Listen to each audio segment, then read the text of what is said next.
मानवता का संदेश देने वाले कलवा के सागर तथागत गौतम बुद्ध के चरणों में श्रद्धा का सुमन अर्पित करते हुए इस देश में करोड़ों शोषितों, पीड़ितों, वंचितों के मसीहा परम पूज्य बोधिसत्व बाबा साहब डॉक्टर भीमराव अम्बेडकर के चरणों में श्रद्धा का सुमन अर्पित करते हुए इस देश में समय समय पर जन्मे सभी संतों, गुरुओं एवं महापुरुषों के चरणों में श्रद्धा का सुमन अर्पित करते हुए आज भारत के महान संत जिनको संत शिरोमणि कहा गया है, इस भारत में बहुत सारे संत हुए हैं, ऐसा नहीं, बहुत सारे संत हुए हैं और भारत में उनको भी संत कहा गया है जिनके अंदर संत नाम की कोई क्वालिटी भी नहीं है, ऐसे लोगों को भी संत कहा गया है। लेकिन मैं ऐसे संतों की बात नहीं करूंगा।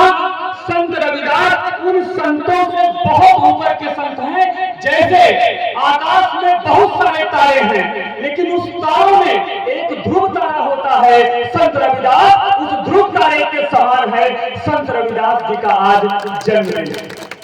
संत रविदास शब्द जो है वो धीरे धीरे उन्हें हम संत रविदास कहने लगे, लेकिन उनका असली नाम संत रैदास है। उनका असली नाम संत रैदास है। और जो संतों की परंपरा है भारत में, और भारत में जो संतों की परंपरा है, उस संतों की परंपरा में सबसे महान संत अगर कोई है तो वो संत शिरोमणि रैदास है। भारत में ऐसे भी लोगों को संत कहा गया है जिनमें संत नाम की कोई भी क्वालिटी नहीं थी। संत का अर्थ क्या होता है? संत का अर्थ होता है जो संत जो सच की राह दिखाए, जो सच का मार्ग दिखाए, वही संत है। जो समाज को सही दिशा दे वही संत है। जो समाज को अंधविश्वास और पाखंडवाद से बाहर निकाले वही संत है।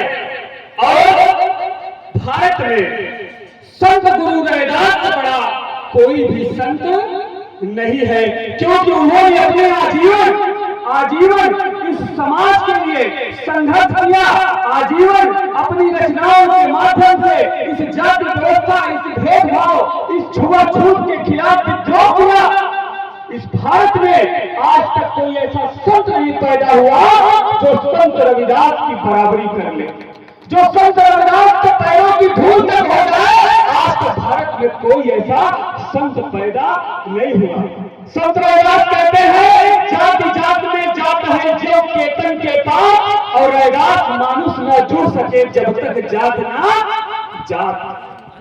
आज भारत में आप देखिए कि एक जाति, दूसरी जाति, तीसरी जाति, भैया हम नए जाति के, हम तो उसे ऊपर की जाति के, हम तो उसे 23 और ऊपर की जाति के हैं। इतनी जातियां हैं कि जाति जाति में जात है जो केतन के पास, और रैदास मानुष ना जुड़ सके जब तक जात ना जात। जब तक जाति व्यवस्था रहेगी, जब तक भेदभाव की व्यवस्था रहेगी, ये मनुष्य जो है ये कभी एकजुट नहीं हो सकता, कभी एकजुट नहीं हो सकता है। संत रविदास ने इसका विरोध किया, इस व्यवस्था का विरोध किया। लेकिन लोगों ने उन्हें क्या कहा? लोगों ने उन्हें कहा कि संत रविदास भक्ति काल के कवि थे। लोगों ने क्या कहा, इतिहास ने क्या बताया कि संत रविदास भक्ति काल के कवि थे। लेकिन मैं आपको बताना चाहता हूं, संत रविदास भक्ति काल के नहीं, वो सामाजिक क्रांति के अगुआ थे, सामाजिक क्रांति के विश्लेषक थे, सामाजिक क्रांति के दार्शनिक थे। संत रविदास ने समय समय पर अपने विद्वता के बल पर जितने भी बड़े बड़े उस समय के विद्वान थे उनको अपने सामने नतमस्तक करा दिया। यहाँ तक कि जो बड़ी उस समय की राजमहल थी, जो राजपुतानी थी, जिसका नाम मीरा था, वो भी संत रविदास के चरणों में झुक गई और उनको अपना गुरु मान लिया। उनको अपना गुरु मान लिया।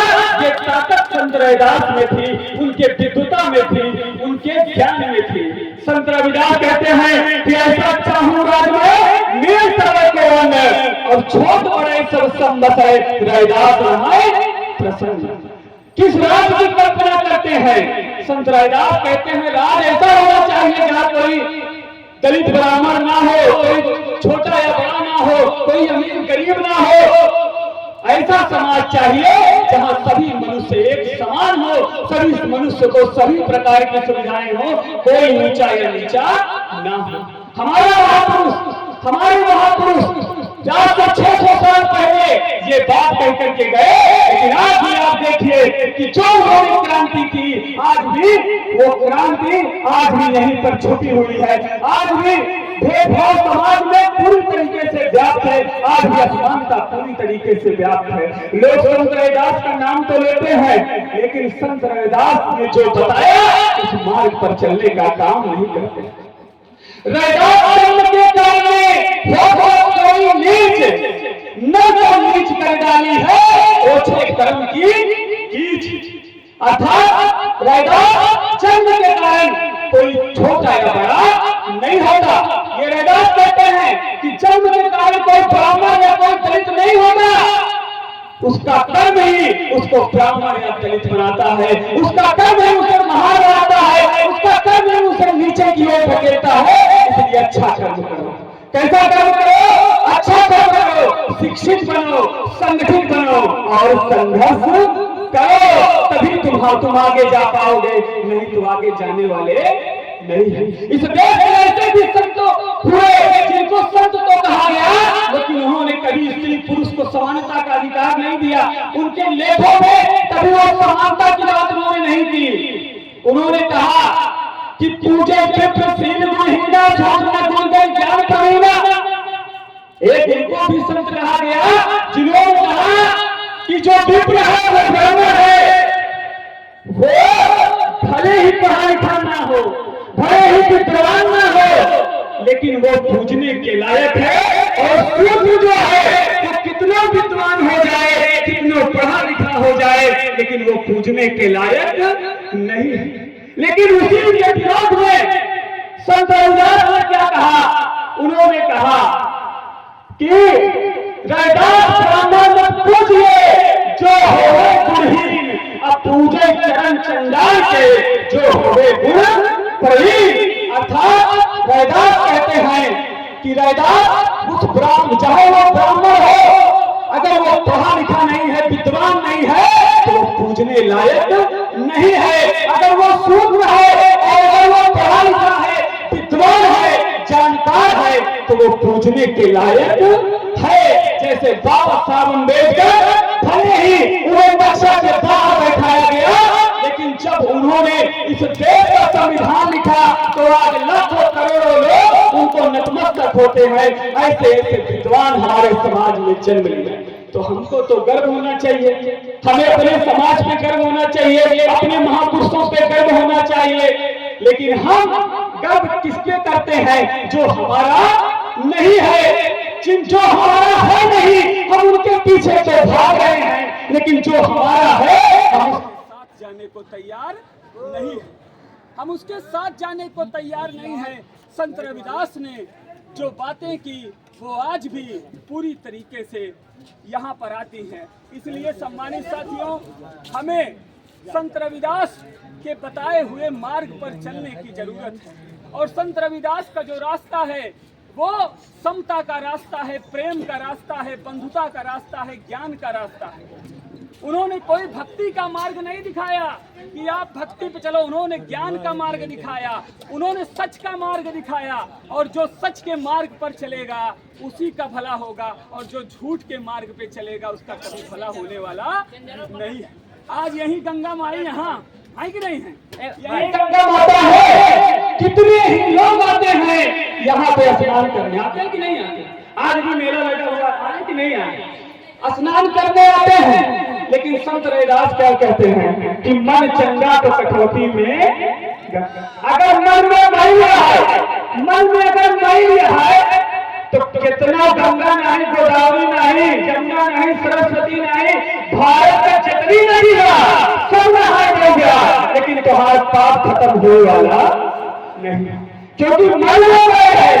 पता लगा गंगा नहा जाकर पानी में, और मन में दूसरे सोचा था अरे ओका कैसे नाश करेगी, ओका कैसे बर्बाद करेगा,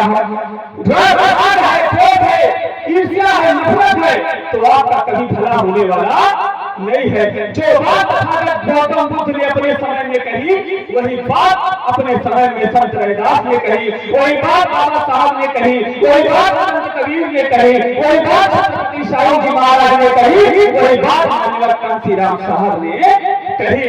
इसलिए सम्मानित साथियों, माताओं बहनों, एकजुट होइए।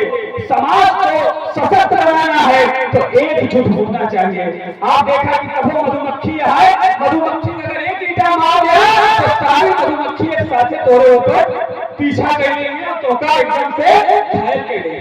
क्यों? क्योंकि वो एक है, इसलिए सब एक साथ हमला करती हैं। जो एक है, जो ताकतवर है, वो एकजुट है, जो संगठित है, और जो संगठित नहीं हो कभी ताकतवर नहीं बन सकता। इसलिए समाज को एकजुट करिए, समाज की बेहतरी के लिए काम करिए, शिक्षित बनाइए, संगठित बनिए और संघर्ष करिए। आज संत गुरु रविदास के जन्मोत्सव पर मैं इस कार्यक्रम के आयोजक बंधुओं का तहे दिल से हार्दिक अभिनंदन करता हूं कि आपने इतना अच्छा कार्यक्रम किया। आप लोग लगातार इस मूवमेंट को आगे बढ़ा रहे हैं, मैं आपका तहे दिल से अभिनंदन करता हूं। रविदास एक ही बूंद से भयो जग विस्तार, रविदास एक ही बूंद से भयो जग विस्तार। मूर्ख है वो लोग जो करें वर्ण और अवर्ण का विचार, जो करें वर्ण और अवर्ण का विचार वो मूर्ख है। ये संत रविदास अपनी वाणी में कहते हैं। इसलिए अगर किसी महापुरुष को जानना है तो उसकी किताबों को पढ़ना जरूरी है, क्योंकि महापुरुष नहीं जिंदा रहते, उनकी किताबें, उनके विचार जिंदा रहते हैं। और अगर उनको ज्यादा दिनों तक जिंदा रखना है तो उनके विचारों को जिंदा रखना पड़ता है, उनके विचारों का प्रचार प्रसार करना पड़ता है। और जो समाज में उनके विचारों का प्रचार प्रसार करता है तो वो महापुरुष अधिक दिनों तक जिंदा रहते हैं। आज भले हमारे बीच में संत रविदास नहीं है, लेकिन उनके विचार तो हमारे बीच में है, तो इसलिए आज भी वो हमारे बीच में जिंदा है। आप सभी का मैं तहे दिल से अभिनंदन करता हूं, इस कमेटी का अभिनंदन करता हूं और आप सबसे निवेदन भी करता हूं कि आप सब आए हैं इतनी दूर से, तो इस कमेटी में अपना सहयोग भी आप यहाँ पे करके जाइए, क्योंकि ये जो कमेटी है ये आपके ही सहयोग से बनी हुई है और ये सहयोग से ही आपका कार्यक्रम हुआ है। मैं आपका तहे दिल से हार्दिक अभिनंदन करते हुए मुझे कार्यक्रम में भी जाना है, बहुत बहुत आपका आभार प्रकट करता हूँ। नमो बुद्धाय, जय भीम, जय भारत, जय रविदास, जय भीम। बहुत बहुत धन्यवाद भाई साहब सुनील बौद्ध जी।